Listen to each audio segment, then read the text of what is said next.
Hello everyone, welcome to Teachers Mantra. मैं हूं कविता Rajput.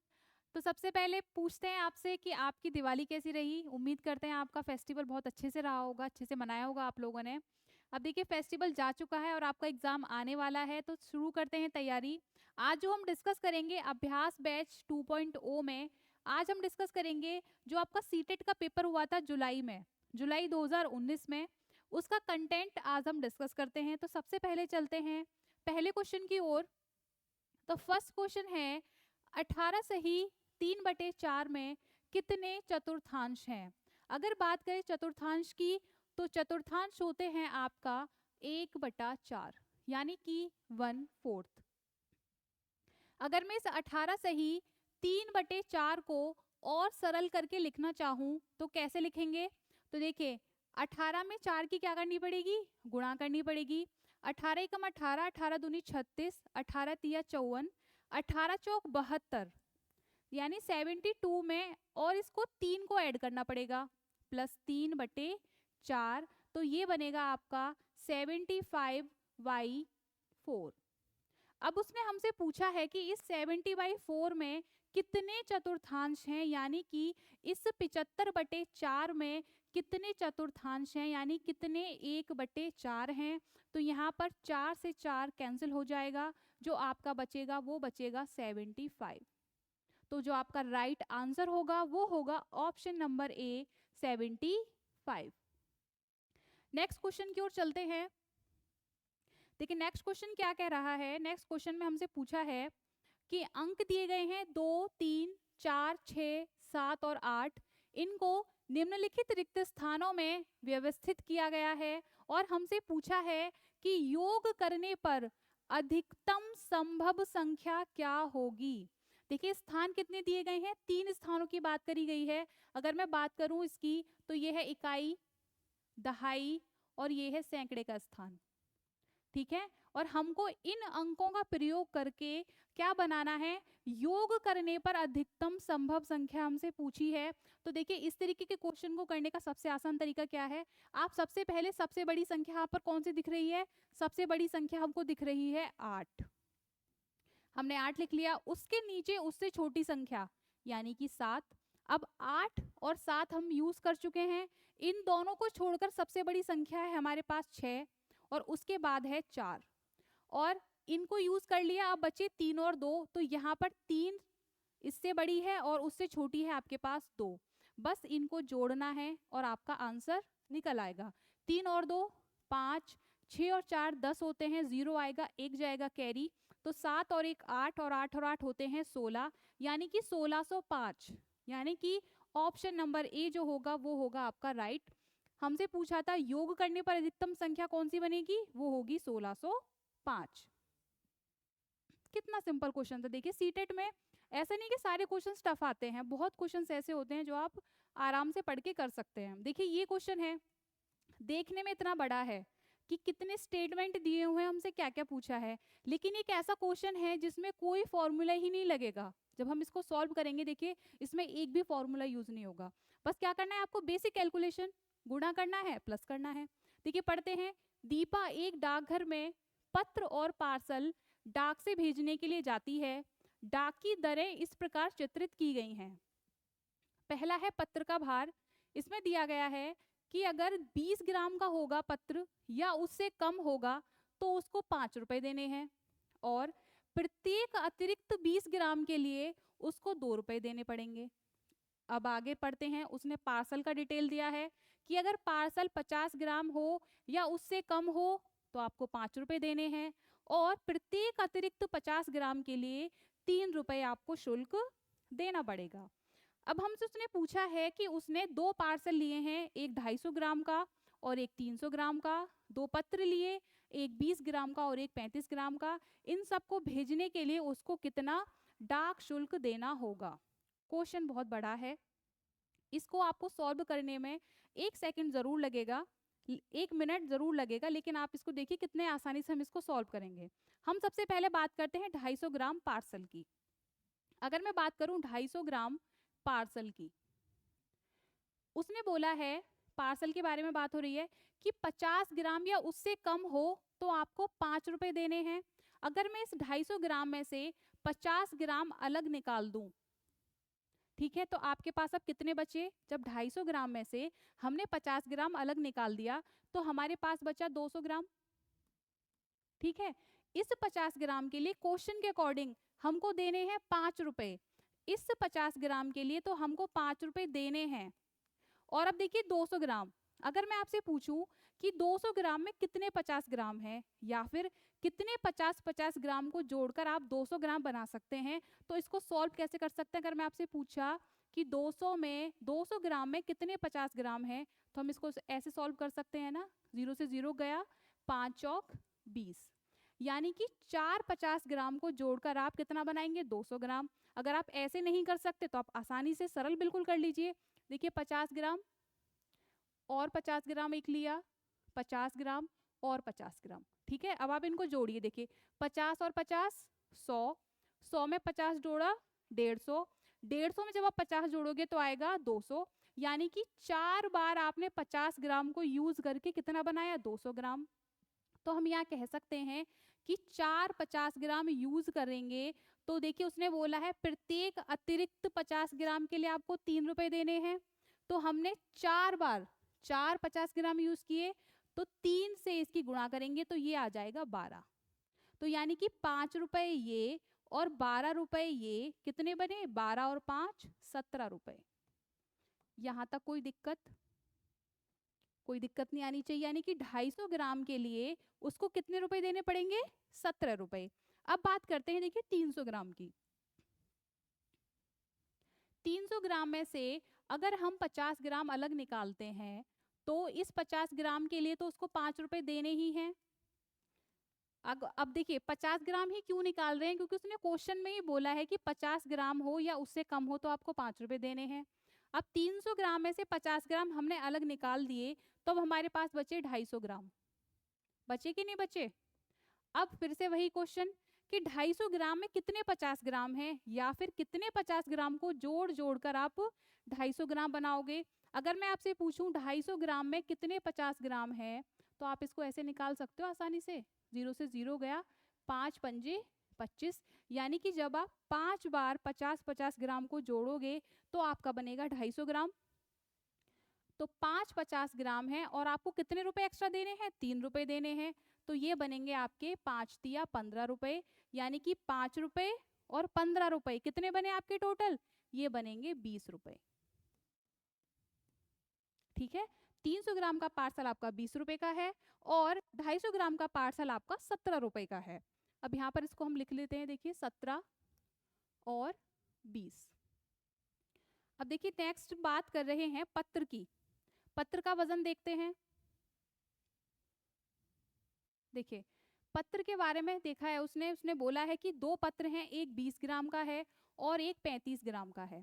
Question में देखते हैं पत्र के बारे में डिटेल दिया गया है कि पत्र 20 ग्राम या उससे कम हो तो उसको 5 रुपए देने हैं। तो इस 20 ग्राम के लिए तो उसको 5 रुपए देने ही हैं। बात आती है इस 35 ग्राम की। 35 ग्राम को क्या हम तोड़कर कुछ इस तरह लिख सकते हैं 15 ग्राम और 20 ग्राम में? क्या हम इसको तोड़ के लिख सकते हैं ना? 15 और 20 कितने होते हैं? 35 होते हैं। तो देखिए इस 15 ग्राम के लिए उसको 5 रुपए देने हैं। क्यों? क्योंकि उसने बोला है कि पत्र का भार या तो 20 ग्राम हो या उससे कम हो तो 5 रुपए देने पड़ेंगे, और अतिरिक्त 20 ग्राम के लिए उसको देने हैं 2 रुपए। तो इस 20 ग्राम के लिए उसको कितना देना पड़ेगा? 2 रुपए देना पड़ेगा। तो यानी कि टोटल यहाँ कितना देना पड़ेगा? 7 रुपए। अब क्या करना है? अब बस इन सबको जोड़कर हमको लिखना है। तो देखिए हमने पहले निकाला था 250 ग्राम का, कितना निकाला था? 17 रुपए। ठीक है, 300 ग्राम का निकाला हमने 20 रुपए, 20 ग्राम पत्र का निकाला था हमने 5 रुपए, और आपके 35 ग्राम का जो पत्र था उसका मूल्य कितना निकाला था? उसका मूल्य निकाला था हमने 7 रुपए।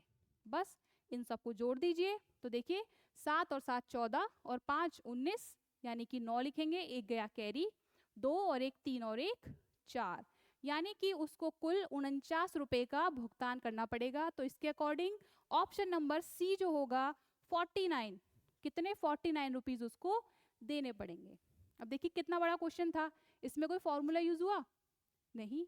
तो सीटेट में कुछ क्वेश्चंस ऐसे भी आते हैं जिन्हें आप बेसिक कैलकुलेशन से कर सकते हो। देखिए नेक्स्ट क्वेश्चन है, 50 में एक पूर्ण संख्या जोड़ी जाती है और फिर वही संख्या 50 में से घटा दी जाती है।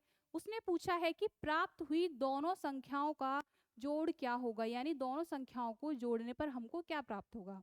तो देखिए 50 में एक पूर्ण संख्या है, मान लीजिए 50 में हमने x जोड़ा, ठीक है, फिर उसने बोला कि फिर वही संख्या 50 में से घटा दी गई, यानी कि फिर हमने 50 में से x को घटा दिया गया, क्योंकि x ही हमने जोड़ा था और x ही हमने घटा दिया।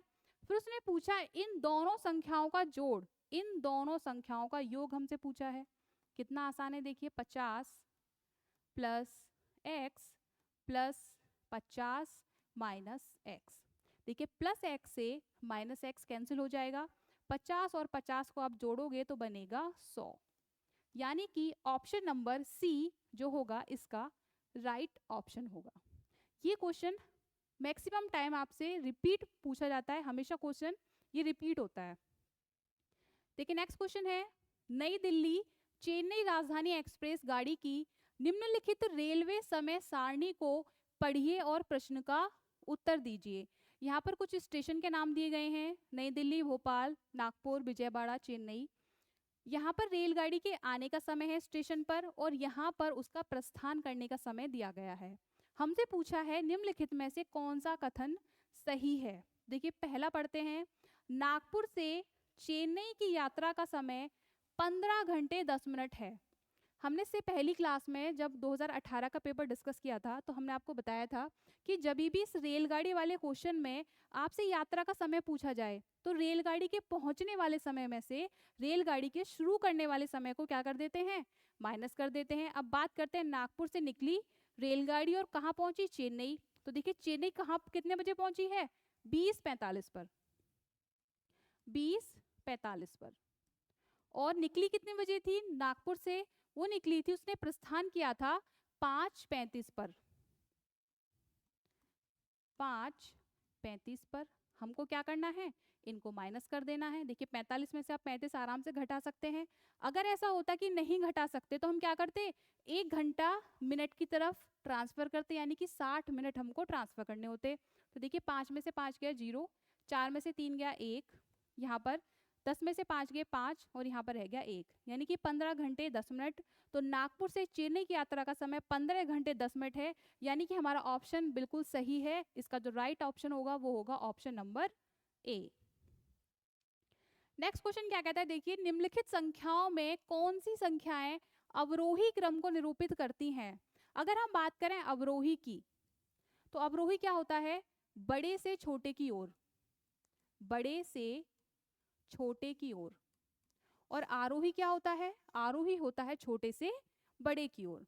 तो देखिए ये वाला क्वेश्चन भी हमेशा पूछा जाता है पेपर में, हमसे संख्याएं दी गई हैं, आप या तो देखिए आप इसको जनरल वे में एक अपने सेंस के हिसाब से कर सकते हैं। देखिए 30.5 है, 3.50 है, 3.055 है, 3.05 है, 3.005 और 0.355। तो देखिए यहाँ पर हमें कंपैरिजन करने पर यह पता चला है कि 30.5 तो सबसे बड़ी है और 0.35 सबसे छोटी है। कई बार ऐसा हो सकता है कि इस तरीके का ऑप्शन आपको डायरेक्टली मिल जाए, लेकिन यहाँ पर क्या है, इन सारे ऑप्शंस में ही ये दिया गया है, यानी कि इसके अकॉर्डिंग आप कर भी सकते हैं अगर आपने थोड़ा सा आइडिया लगा है। वरना देखिए इस क्वेश्चन को करने का जो सबसे आसान तरीका है वो क्या है कि आप ये जो दशमलव है ना, इसको 2 स्थान आगे खिसकाइए। देखिए कैसे बनेगा, देखिए 30.5 है, अगर मैं इस दशमलव को 2 स्थान आगे लेकर जाती हूँ तो ये मेरा बनेगा 3050। ठीक है, नेक्स्ट में जब आप इस पॉइंट को, इस दशमलव को 2 स्थान आगे लेकर जाओगे तो ये बनेगा 350। देखिए इस दशमलव को 2 स्थान आगे लेकर गए तो ये बनेगा हमारा 305.5। उसके बाद देखिए 3.05, दशमलव 2 स्थान आगे लेकर जाना है, ये बनेगा 305। आगे बढ़ते हैं 3.005, तो हम इसको जब 2 स्थान आगे लेकर जाएंगे तो ये बनेगा 300.5। और जब यहाँ पर लेकर जाएंगे दशमलव को 2 स्थान आगे तो ये बनेगा 35.5। क्या अब इन संख्याओं में कंपैरिजन करना मुश्किल है? क्या अब हम इन संख्याओं में छोटी कौन सी है और बड़ी संख्या कौन सी है पता नहीं कर सकते? देखिए 3050 सबसे बड़ी है, उसके बाद 350 होगी, 305.5 305 से बड़ी है, यानी कि ये सीक्वेंस बिल्कुल सही है। 305 के बाद आएगी 300.5, फिर आएगा 35.5, यानी कि जो आपका ऑप्शन नंबर ए है वो बिल्कुल सही है। ऐसे क्वेश्चंस में अधिकतर बच्चे कंफ्यूज हो जाते हैं, 3.005 बड़ा है या 3.055 बड़ा है। तो ऐसे क्वेश्चंस में जब आप इस तरीके से इस क्वेश्चन को करेंगे तो ये क्वेश्चन कभी गलत नहीं होगा। तो आपका जो ऑप्शन बनेगा वो होगा ऑप्शन नंबर ए। देखिए नेक्स्ट क्वेश्चन है, एक दुकानदार ने 5 किलोग्राम बादाम, 2100 ग्राम किशमिश और 2.2 किलोग्राम काजू को मिला दिया। इस मिश्रण के बराबर बराबर 2 दर्जन पैकेट बना दिए। अब उसने पूछा है कि प्रत्येक पैकेट का भार कितना होगा। ऐसे क्वेश्चंस में क्या करते हैं, सबसे पहले देखिए आपको यूनिट देखनी पड़ती है ना। यहाँ पर किलोग्राम है, यहाँ ग्राम है और यहाँ पर किलोग्राम है। इसके बाद सबसे पहले नजर डालेंगे ऑप्शन में। अगर ऑप्शन में किलोग्राम के बारे में दिया गया हो तो आपको सारी जो भी आपके दिए गए हैं उनको क्या करना पड़ेगा, किलोग्राम में बदलना पड़ेगा। यहाँ पर हमारे सारे ऑप्शन है ग्राम में, यानी कि जो हमारे किलोग्राम में दिए गए हैं उनको हमें चेंज करना पड़ेगा ग्राम में। सभी लोग जानते हैं 1 किलोग्राम बराबर होता है 1000 ग्राम, ठीक है। तो देखिए सबसे पहले दिया है 5.3 किलोग्राम। 5.3 किलोग्राम को जब आप ग्राम में कन्वर्ट करोगे तो क्या आएगा, 5300 ग्राम। क्या करते हैं, मल्टीप्लाई करते हैं ना, तो 5300 ये ग्राम आ जाएगा। अगर देखिए आगे दे रखा है उसने 2100 ग्राम, इसको तो चेंज करने की जरूरत नहीं है क्योंकि 2100 ग्राम दे रखा है। फिर है 2.2 किलोग्राम, तो 2.2 किलोग्राम क्या बनेगा, 2200 ग्राम।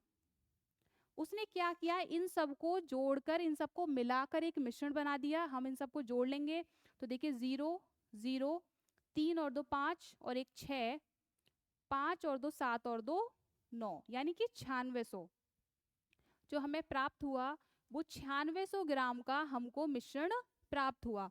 फिर उसने बोला है कि 2 दर्जन पैकेट।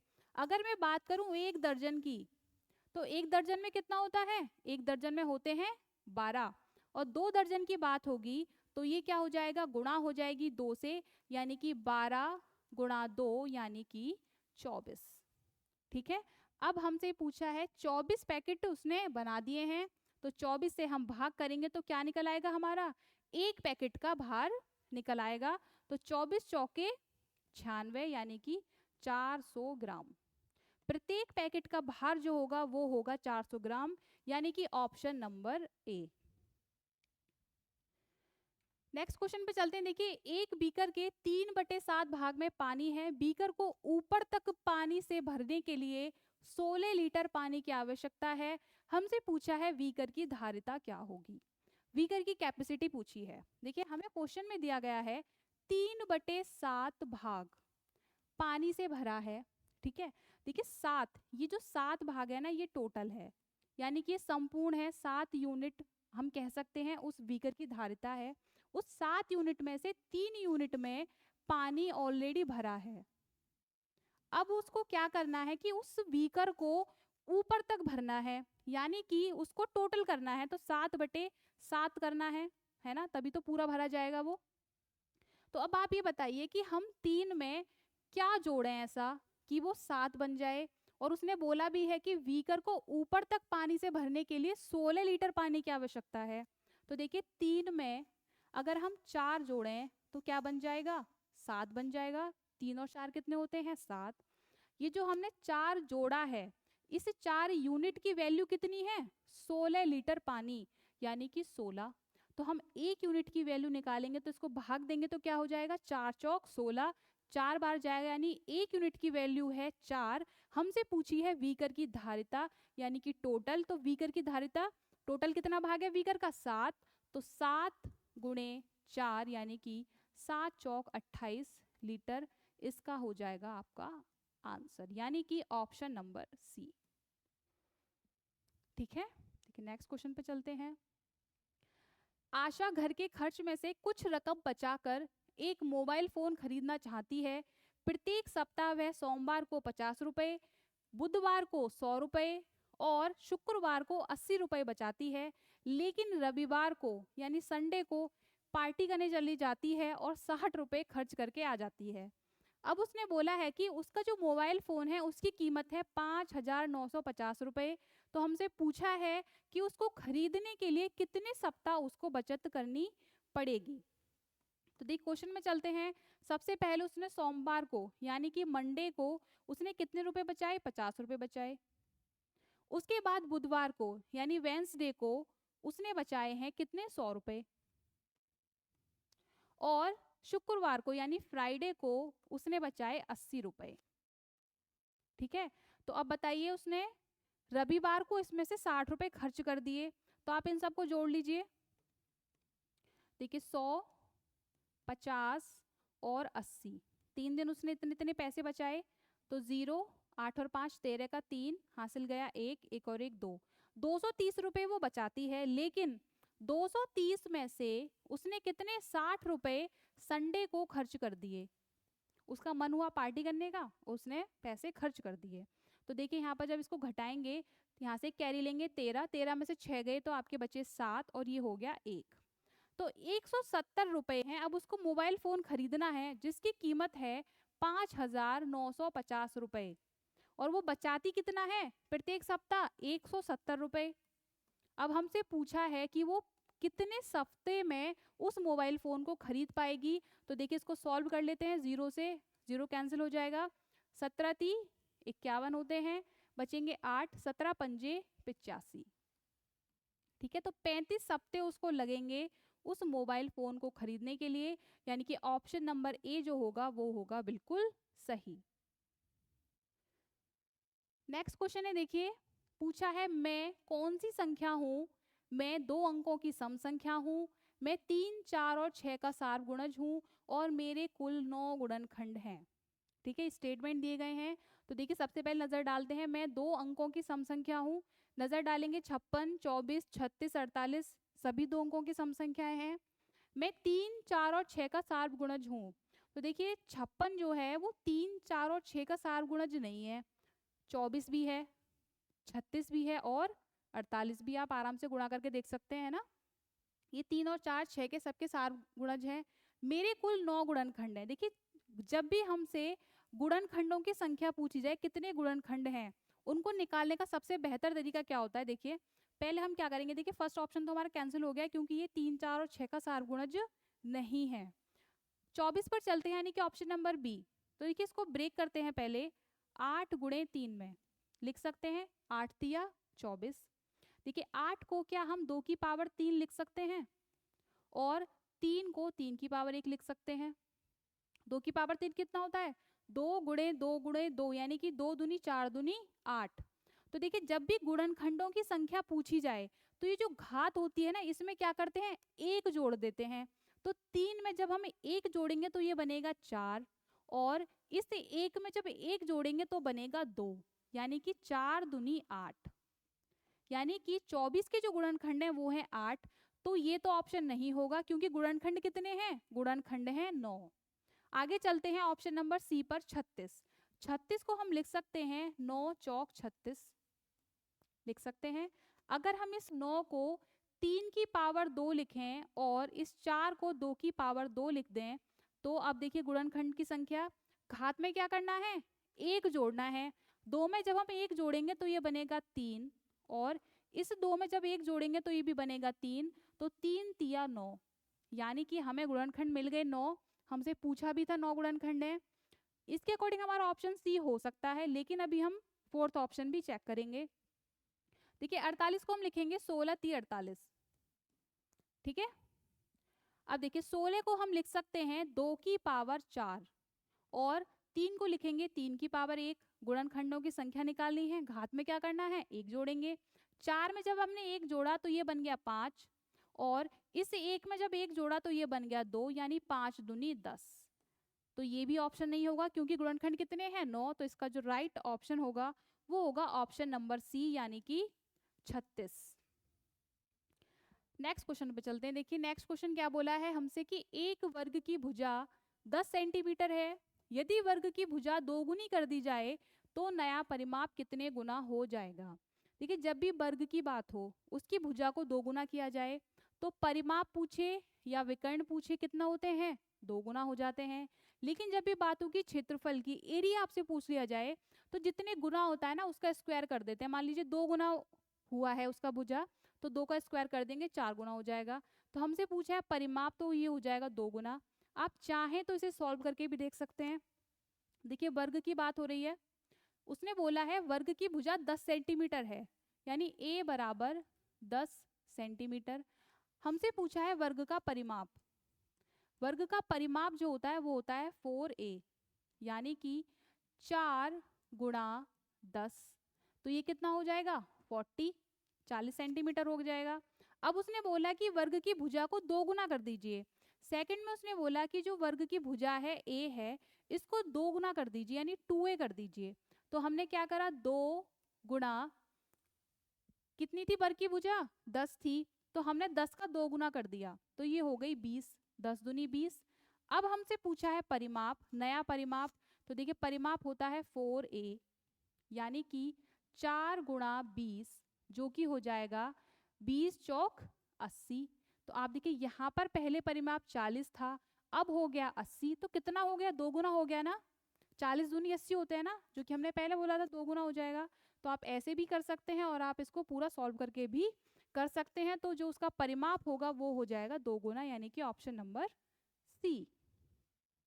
देखिए नेक्स्ट क्वेश्चन है, निम्नलिखित में किन अक्षरों में दोनों क्षैतिज और ऊर्ध्वाधर सममिति दोनों रेखाएं हैं। सममिति क्या होता है, देखिए किसी भी आप जब आकृति को 2 बराबर भागों में बांट देते हो, जिस रेखा के द्वारा वो सममिति रेखा होती है। अब बात करते हैं देखिए क्षैतिज की। क्षैतिज क्या होती है, क्षैतिज होती है जो बाएं से दाएं की तरफ चलती है ना, कुछ इस तरीके से। और आप कह सकते हैं कि ये एक्स अक्ष के समानांतर होती है, एक्स अक्ष के, है ना। और जो ऊर्ध्वाधर होती हैं ये चलती हैं आपके ऊपर से नीचे की ओर, तो इन्हें आप कह सकते हैं कि ये वाई अक्ष के समानांतर होती हैं। ठीक है, तो ऊर्ध्वाधर जो होती हैं वो ऊपर से नीचे की ओर चलती हैं, और जो क्षैतिज होती हैं वो बाएं से दाएं की ओर चलती हैं। इसे आप कहते हैं वर्टिकल और हॉरिजॉन्टल। तो देखिए इसमें पूछा है कि किस में दोनों हैं, ऊर्ध्वाधर और क्षैतिज।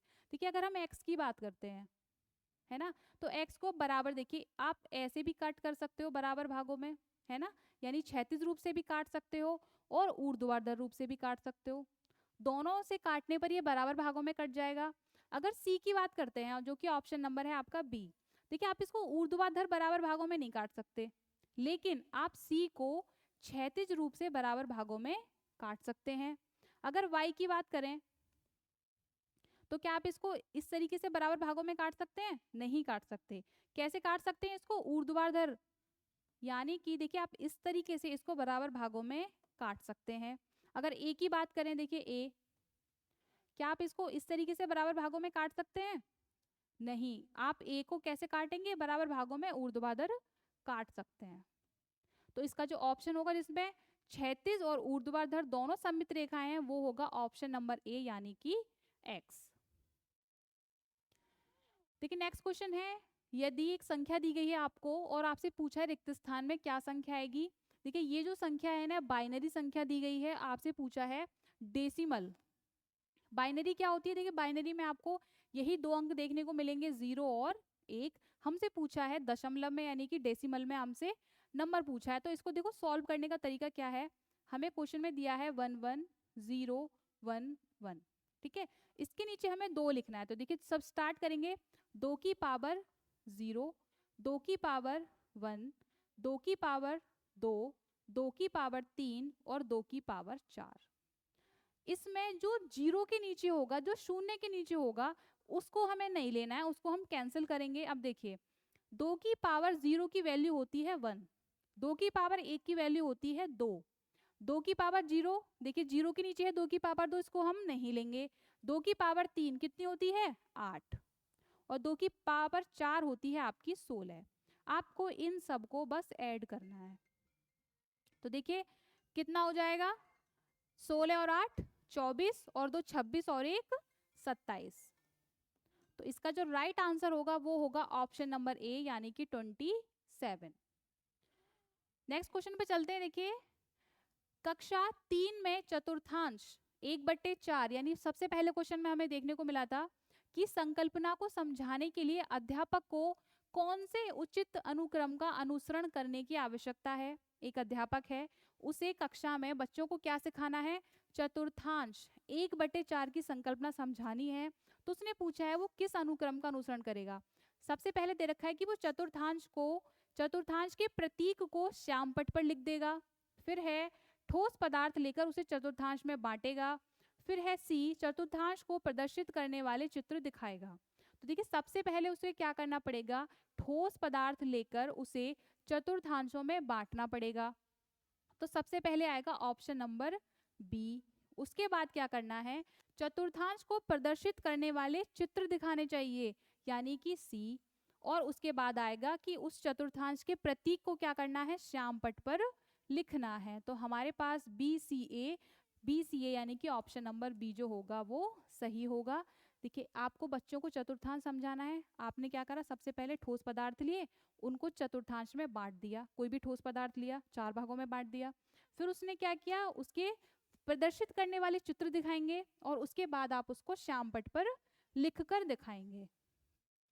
देखिए नेक्स्ट क्वेश्चन है कि 72 गुणा 28 बराबर 36 गुणा 4 इंटू एक्स। कोई रिक्त स्थान दिया गया है, उसमें रिक्त स्थान की संख्या हमसे पूछी है। तो क्या होगा, देखिए इसको सॉल्व करते हैं। अगर हम दिया है 72 गुणा 28